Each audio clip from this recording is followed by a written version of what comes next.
and gentlemen, and welcome to another episode of the 286 Project with me, Chris Akers. And on this podcast, we talk about art, culture, politics, sport, and anything else worth talking about. If you like this episode and if you like even previous episodes, please like, subscribe, and share, and all that good stuff. So today's guest continues a trend I've been doing on this podcast. So I've been speaking to independent filmmakers.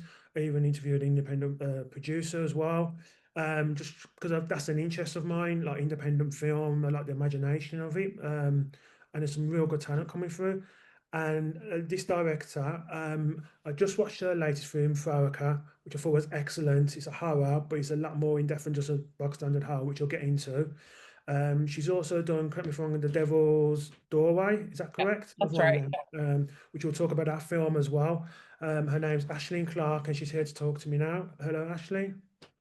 Hello. I just took a sip as soon as. Hello.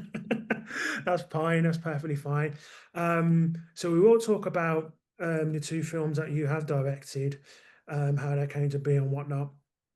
But to begin with, like I do with a lot of my guests, can you just explain how you got into film directing and what piqued your interest in film initially? Well, I my dad was really into film. I mean, he was a what we called in Ireland at the time a bread man. So he drove a van for a bakery. We lived in a council estate. He wasn't yeah, highly educated in any sort of formal sense. But he really loved films. And he also had an 8 millimeter camera, a 16 millimeter camera in my childhood. And we used to actually make little skits together. And I think if he'd grown up in a different time, maybe, or in a different country or something, he might have been a director himself. And that's kind of where I got the love for it in the first place, was from my dad, from renting movies at the weekend, watching films, watching horror movies on Friday nights became like comfort comfort thing almost, in my childhood. So yeah, that's where it started. Very cool. So, from enjoying it when you were younger to how do you actually start the process of making films? Because this is something that's always fascinated me in terms of getting into that, whether it's independent or commercial, getting into that Yeah. work in the first place. Yeah, I mean, it didn't in the same way that, I was brought up very working class. No one in my family had ever gone to university. I was from a council estate. I was a single parent as a teenager. All the things are not like, I had none of the stuff that's supposed to help you really. But it never occurred to me that I would be a film. I didn't even cross my mind as a possibility. But I did want to go to university. So I originally when I went to, I mean, I did my A levels with a baby on my hip, but when I went to uni, I wanted to be sure I would get a job. I was terrified of spending 3 years in university and never getting a job. So I was going to be a teacher. That seemed sensible. So I signed up to do English, and then I had some elective modules in film in my first year, and by the end of the first year, I'd changed to single honors film. It's just I just like threw in it's just because I loved those classes so much versus the English classes that I thought I really like should just go with what actually feels right. And Mm. so then as a student, I was, making short films, making music videos for friends, stuff like that. And then I made a short documentary in my third year got uh, that got won a competition, and it was shown on TV a bunch of times. They even showed it again within the past number of years. That was for our local broadcaster in Northern Ireland, UTV. And on the back of that, I got hired by a production company to work in, research and development for TV. I did that for a number of years, and I was kind of on a producer track, for TV. And I was doing pretty well. I got offered a job in Channel 4. And then I thought, if I do this, I'll do this forever, and I might make pretty good money, but I'm never going to make films. So I actually quit and went to New York to do a screenwriting course, just to like put my head down and really like learn how to do this. And then I started making short films. And I worked in theater for a number of years. It's kind of a convoluted route. I think everyone has a convoluted, different way of getting into it. But I then got the opportunity for The Devil's Doorway come up. Um, so this is probably like 10 years after I graduated, maybe, that came up more even. And the reason that that came into my purview was because the producer was looking for, all he had was, he wanted to make a found footage film in a Magdalene laundry. There was no story, no script or anything. So Northern Ireland Screen, who were funding him to make the film, like a very low budget, put him in touch with me because he thought he needed someone who can improvise, who can do improvisation with actors. And I'd done a bunch of theater, so that's how we got in touch. But when I spoke to him, I thought this could be the worst thing ever, or I don't want someone else to make this film because this could be really bad. I had done a lot of research into Magdalene Laundries. I'd been a teenage single parent myself. I knew that these girls were basically imprisoned. There were forced labor camps, and the last one closed in 1996. There were women still alive who had been in these places against their will for years, some of them for their entire lives. Sinead O'Connor was in one. They weren't ancient history. And I had spoken to people who'd been born there, who'd been taken away from their mothers and had never been able to find them. And, so I knew that this was a very open wound in the Irish psyche. So I felt a responsibility to kind of figure out a way to do it that was going to not be just exploitative. So I said to him, why don't you make it set in 1960 when these places were full of people and shoot it on 16 millimeter film? It looks like a Maisels Brothers movie and like a Maisels Brothers documentary, like Salesman or something, and give it like that aesthetic that lifts it out of the kind of quagmire of found footage. We expect them all to look really bad and to be shot poorly. It's almost part and parcel of found footage, but I thought this can be actually shot nicely. This can look nice. And it does. Ryan Gehern shot it, who shot Kneecap that just went to Sundance last year. So it's actually quite nicely shot. And that's how it happened. I thought if I don't do this, somebody else is going to do it and it's going to kill me. So I pitched kind of hard for it. I got he gave me the gig, and that was my first feature film. It was extremely low budget as feature films go, but having come from theatre, it seemed like not low budget to me because theatre is a lot less. We had very little time to make it. We made it like, rough and ready real quick, and that was that. That was the start of it then. I've been working in film ever since, and doing a lot of writing. I've written for other directors as well, and then I eventually made Frewaka, which was my second feature. So just go back to your first film, The Devil's Doorway, which I'd actually read the synopsis for going before preparation for this because I sadly didn't get a chance to watch it. Synopsis sounds brilliant, like the actual story in of itself. And obviously with Frewaka as well, you've written that's another horror as well, but both deal with social issues. Is horror, and I imagine you've been asked this question before, is horror something that you want to make as a genre, or does it just so happens that these stories were important and then horror was the best way, the best conduit by which to tell those stories? I think there's kind of two prongs to that answer. So, I think first of all that horror is actually extremely good at out of any other kind of film genre, it is the best one, I think, at handling delicate traumas, at giving us um it sounds kind of counterintuitive, but almost gentle ways into uh, thinking about things that still really hurt, whether Mm. it's on a personal or a wider social level. I think horror is really, really good at that because it uses so much of like, dream logic and metaphor and abstraction, and um, it allows you to absorb things over. It takes a couple of days sometimes to think about a horror film, what it meant, what it means to you. I think it's really good at that. Um, but in terms of my kind of, my like I love films. I love cinema in general. I've got a PhD, I'm pretty well schooled, and not just in horror. I love horror too, but it's always just going to be about the story, but and I definitely have stories in my mind that aren't horror necessarily, but I think once you've made a horror film, that is sold and that does decently well, makes its money back, and more on top of that, then producers want you to make more horror because horror makes more money than any other genre of film apart from porn. So it's lucrative if it's done right, and if you've made one that made money, then people are quicker to give you money to make another one than they are to give you money to make anything else. So it's easy to get it caught in that loop. Like Wes Craven, um,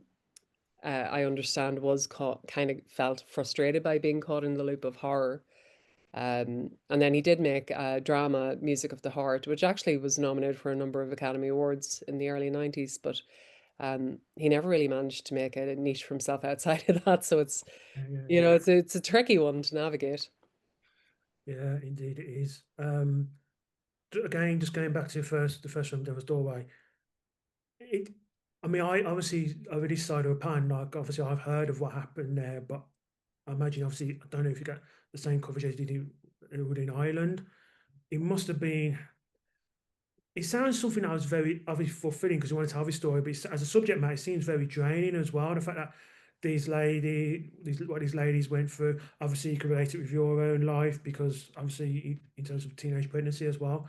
Was it a rewarding but draining experience at the same time as actually making that, especially as it's your first film and you're like still wondering how certain things are done?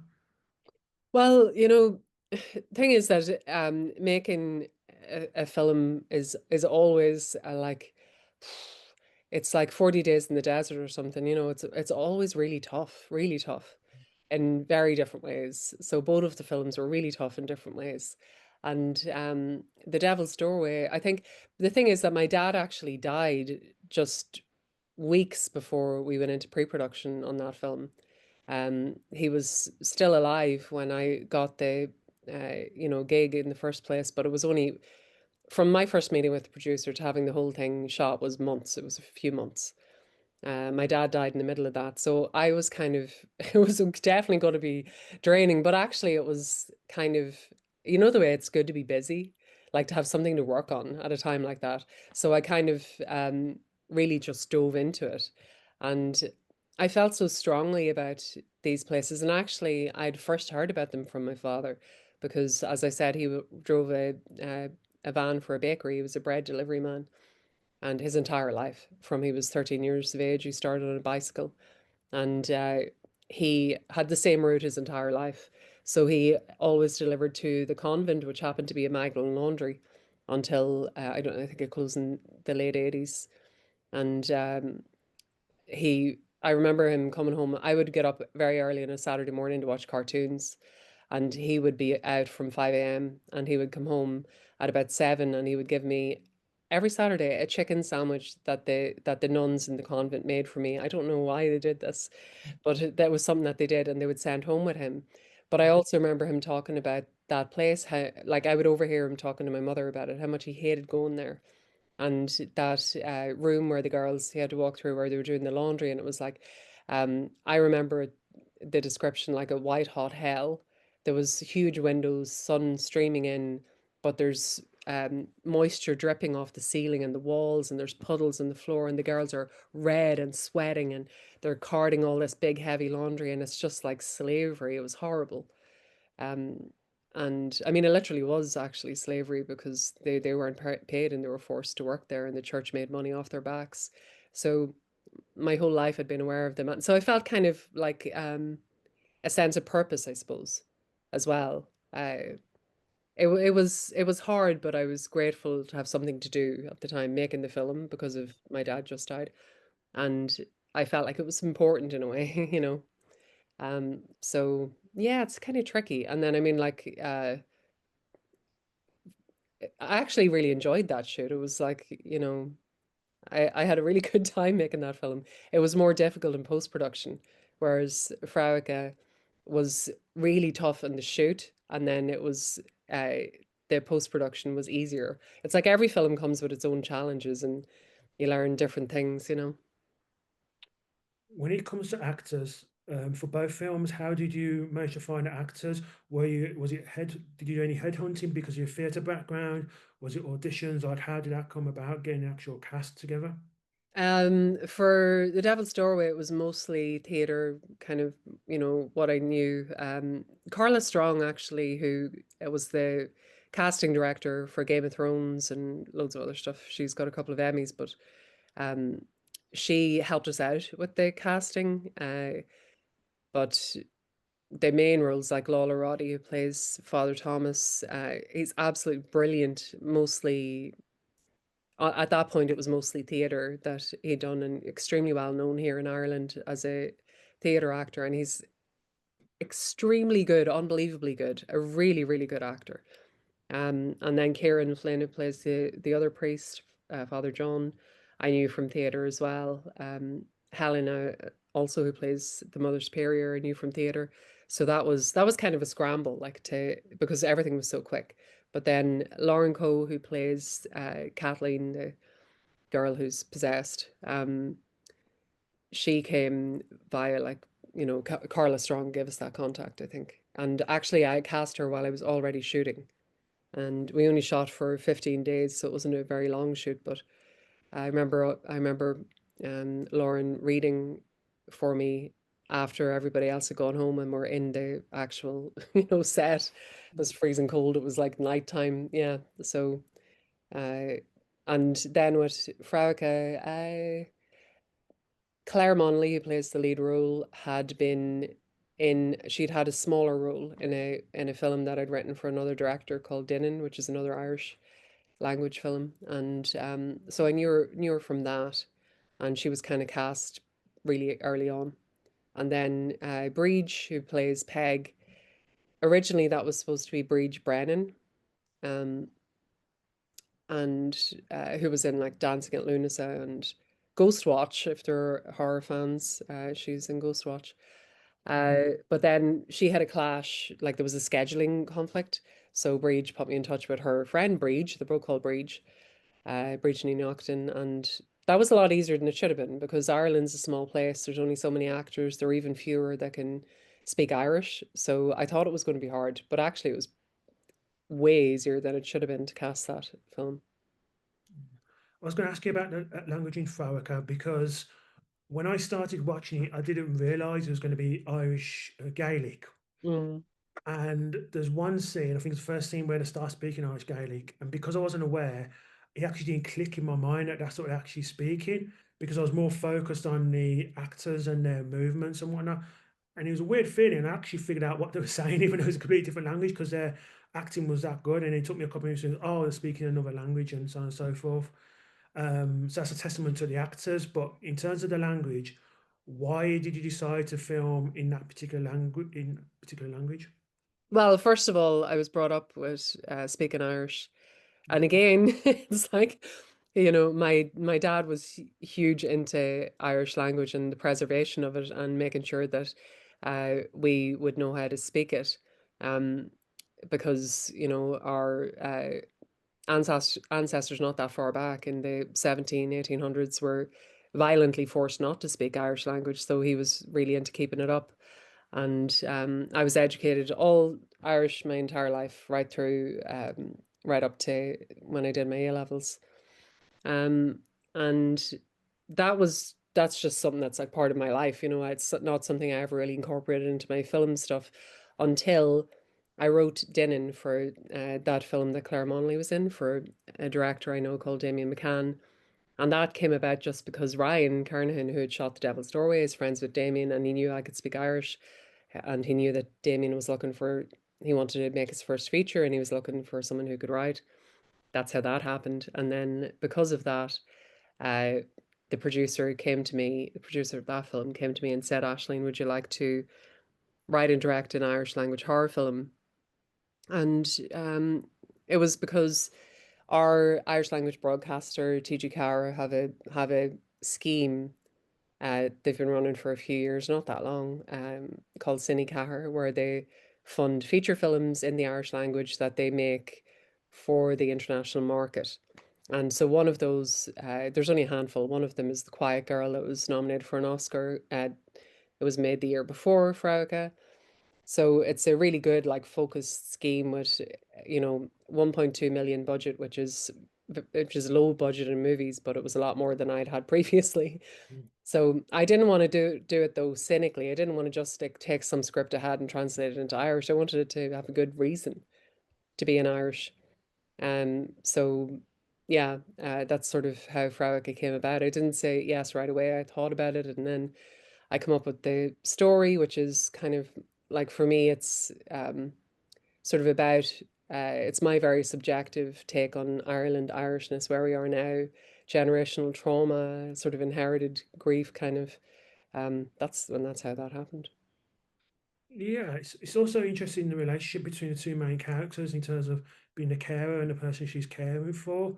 This not just generational, but also like for example, like the Peg doesn't care that Claire's in a same-sex relationship. He's just like, oh, so she's more concerned that the Claire's wife, well, fiance's got a baby and how that's going to affect her because she's been through that trauma as well. And it's to me, the whole thing about relationships is just very interesting. And it's also interesting how when Claire goes in her shop and they seem to see her as an outsider, like she says she's from Dublin, and people say, "Oh no, you're just an outsider," and why not? Does that happen in Ireland quite a bit, almost like between city and countryside, where they see you as an outsider if you go in, or Well, there is a kind of a thing, and I think a lot of countries have some version of this, I think. But there is a thing in Ireland where it's like Ireland's tiny, it's a very small country. You can drive from the top of the North Coast right down to Cork at the very bottom in like 5 hours. And that's as long as you could possibly drive. Um, Dublin is the center of the universe in the heads of Dublin people, you know. So yeah, yeah, yeah, Dublin is the big city, it's the metropolis, and the other cities don't feel as city-like as Dublin does. It feels more international, more like metropolitan. So there is a thing in Ireland that where, you know, Dubliners have a big sense of themselves. And when they go out to the country, you know, they kind of have a sort of swagger. The country people don't are like, oh, here they come now, you know, the Dubliners, like, whereas the Dubliners would call everybody else culchies. Everybody in the entire country, if you're not from Dublin, you're a culchie, you know.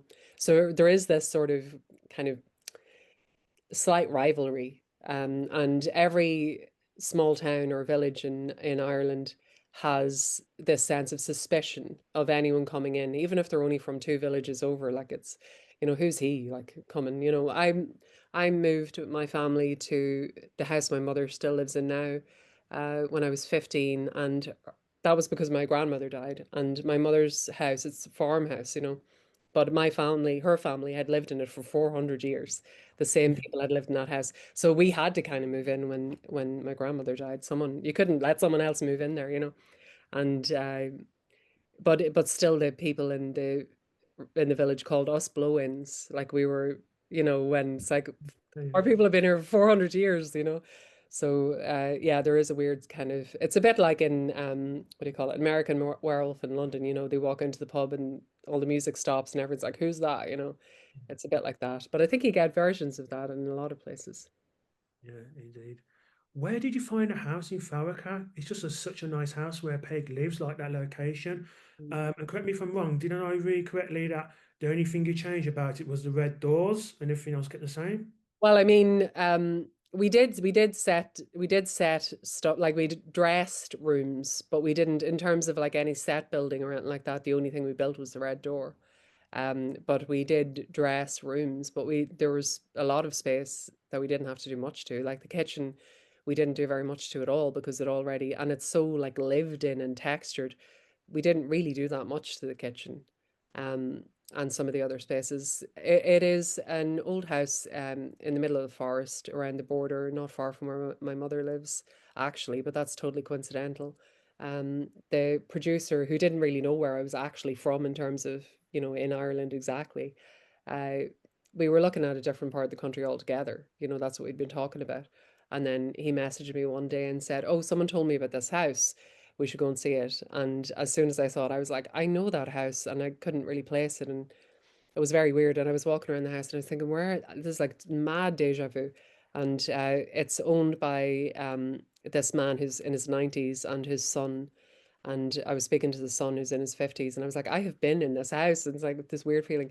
and we worked out that I'd been at his dad's 70th birthday party. Oh, So right. I was like 18 or 19 or something at the time. My brother played in a band, and that's how I was there. Mhm. And so, as I say, it wasn't very far from me from where my mum lives, and because they still lived there, and they had lived there, their family for like 200 years or something. It was just piled. They just had all these layers that you could never create were there, like piles of magazines or newspapers and a bit of dust, or the kind of attic room that the finale of the film plays out in, or well, not just before the climax, I should say. We didn't do that much to that space either, and it. You would think that we did because it's so interesting, but it, it was largely already like that. It was just such a gift. And the thing about the house is that I didn't want to use. Again, Ireland's a small place. A lot of stuff gets filmed here. So any of those big old houses have all been shot in 1,000 times. And I didn't want to use the house that everyone would go, oh yeah, that's the house from this film or that film. I wanted it to feel like its own place. So yeah, it was just such a find. But at the same point, I should have known about it because I'd been there. But yeah, a real gift. Yeah, indeed. Who was behind the soundtrack to Frewaka? Because it's a very haunting, beautifully haunting soundtrack. So who did that and how did that come about? That was the brilliant Dee Hexon, and I mean, Dee lives in Belfast, and I live just north of Belfast. I lived in Belfast for years, so I already knew Dee, and we already had a number of things that we were talking about working on, and then this happened to be the first one that kind of came to fruition. But um, Dee is, I think Dee is like, some sort of genius, but in a really kind of like connected to something, like, in the ether sort of way. And we had a lot of fun working on the score. I think it's a brilliant score. It's really beefy. It's like a beast. I wanted it to be like that. My main note was that it should have bad manners. I didn't want it to be well behaved. I didn't want it to be apologetic and, and overly like feminine. I wanted it to be obnoxious, and it is in the best way. Yeah, indeed. I'm just wondering, just in terms of how it's shot and whatnot, because it looks beautifully shot. Was it the same cinematographer you used for Farrakhan you used for the Devil's Doorway, or two completely different? Two completely different. So Ryan Kernahan, who shot The Devil's Doorway, was kind of my go-to. He'd done most of my shorts as well, but he was shooting Kneecap at the same time that we were going to be shooting this, and or just before, so it wouldn't have worked out because of post-production. So I spoke to Kate Dolan, who directed You Are Not My Mother, and who's just done the new Blumhouse Megan Universe film Soulmate, which isn't out yet. So I spoke to Kate, who's also Irish, and she put me in touch with Narian Van Mael, who's also Irish, originally from Luxembourg, has lived here for a long time, and he shot Frewaka, and two very different styles of cinematographer, but both brilliant in their own way. I love both of them. They're excellent, excellent cinematographers, and such a pleasure to work with. We're like real artists. Mm. Just wondering, obviously, so you got a PhD in film and you went to film school, so on and so forth.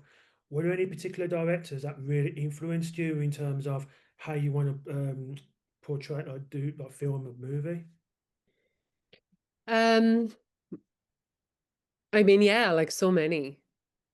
I really love, in particular, Tarkovsky. In terms of if you're just talking purely about the image, I think Tarkovsky is really hard to beat.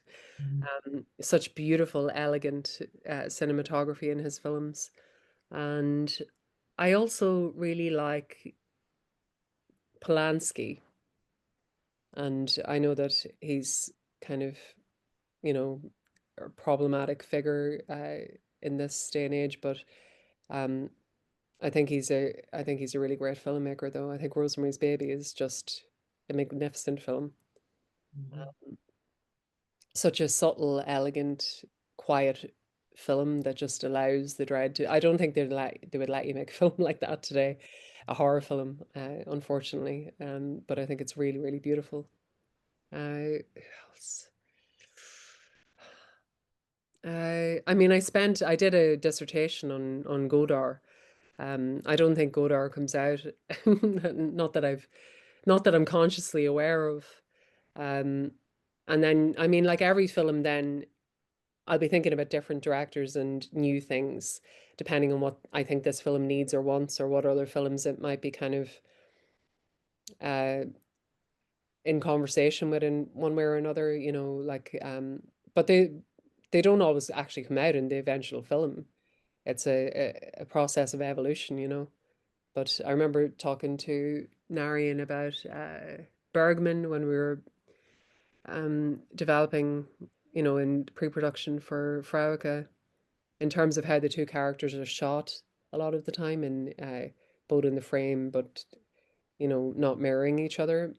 And I don't know if we ever actually put that into action when it came into it in the shot list or the film, but sometimes people say things to me that I've referenced something or other, and I haven't even consciously done that at all. But when they say that, I'm like, okay, I kind of see your point actually, but that wasn't really what we were doing. Yeah, I think your subconscious does these things a little sometimes. What were the greatest challenges while you were filming both of these films? Because sometimes when I've bought DVD, not so much now, but when I bought DVDs and I see them making of films, and they say, "Well, how can we get over these challenges and so on and so forth?" And this happened. In regards to your films, what challenges did you have to overcome, and how did you get over them, like during the filming process? Well, I think our biggest problem when we knew it was going to be a problem, um, was the amount of time we had to shoot on Frauke. It was a really tight schedule for such a because it isn't a small film, Mhm. but it had a small film schedule. So it was 20 days, I think, for that, which is five more than I had in the Devil's Story, but the Devil's Story is found footage, so you're not doing as anything like the same amount of shooting in terms of coverage and reverses and stuff. So that was always like every day was we were hustling. Even though the film itself, it has a reasonable amount of like quietness and stillness, but it was crazy town in between each shot. It was like boo boo boo, keep it going, get everything done in time. So that was like, uh, just tricky, tough, kind of a bit stressful. It's also always really good fun though, like shooting a film is just really good fun. Um, I think that was I'm trying to think if there's anything more than that. I mean, it was mostly just an eternal battle with time. Uh, and anytime that we wanted night, most of it is actually daylight, but if we wanted night, we had so little night. We did, I think, one or two night shoots, and we only had, because it was high summer. That was our window to shoot. So we only had a few hours, and we're fairly north in Ireland where we're shooting. So we only had from like 11 p.m. until like 3:30 in the morning, which is not a lot of time. When it takes maybe 2 hours to shoot one scene, 3 hours really. So yeah, and then in the Devil's Doorway, I'm trying to think. I mean, I was learning a lot of things on the hoof there because it was my first feature film, and again, it was also a very tight budget. It was a very tight shooting schedule. I had made shorts, but I hadn't worked with that amount of crew before. I'd made shorts with like a little sort of skeleton crew kind of thing. I'd never done a full crew shoot before, so I was learning a lot of stuff on the hoof. Uh, Um, I think the shoot actually, madly, the shoot was actually fairly problem free. It was pretty straight. It was pretty straightforward for that one. It was quite smooth.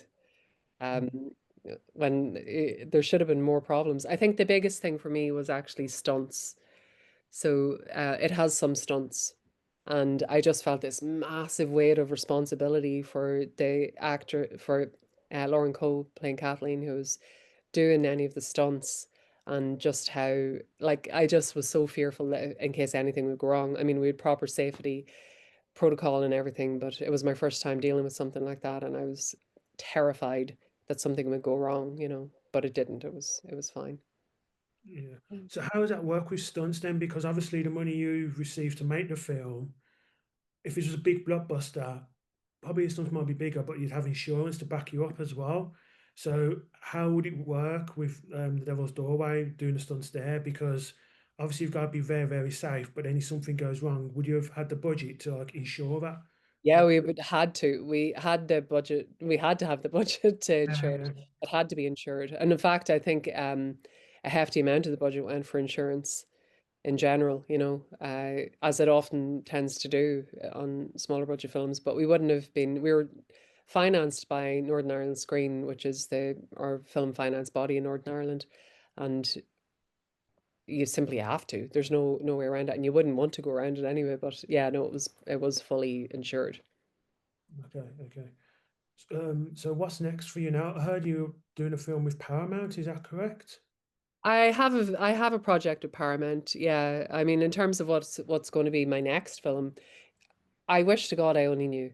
It's like, I don't know how, unless you're like super well established and you can kind of call the shots yourself.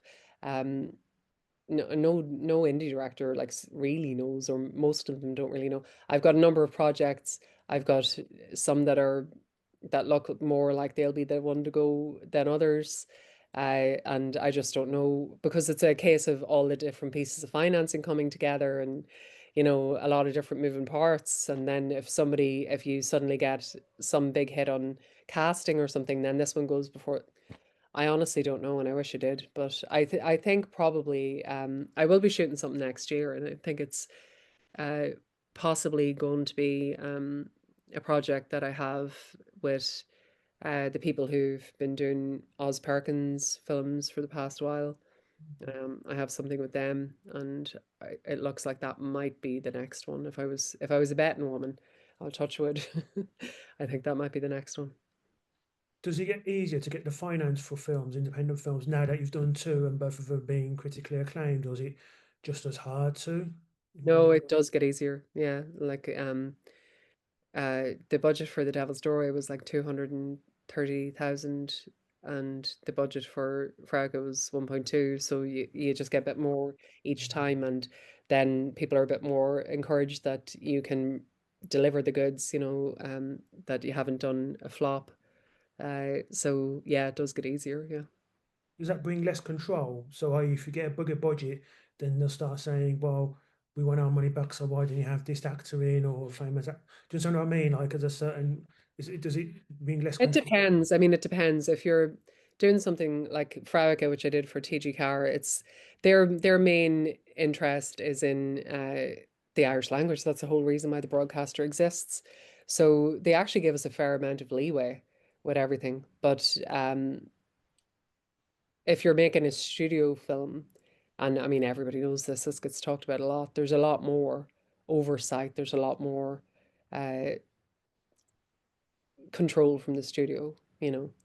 Um, and it really depends. You could be working, it depends on what kind of, if it's indie, if it's not a studio, then it really depends on what your producers are like, what your finances are like. If you're getting money from sales agents, if that's part of the financing, if you're getting money from like distributors, it depends on what their vibe is. So like New Europe distributed Frewaka, and uh, they're very like kind of Eurocentric art house distributor, and they were so like nurturing and interested in us as creatives and all that.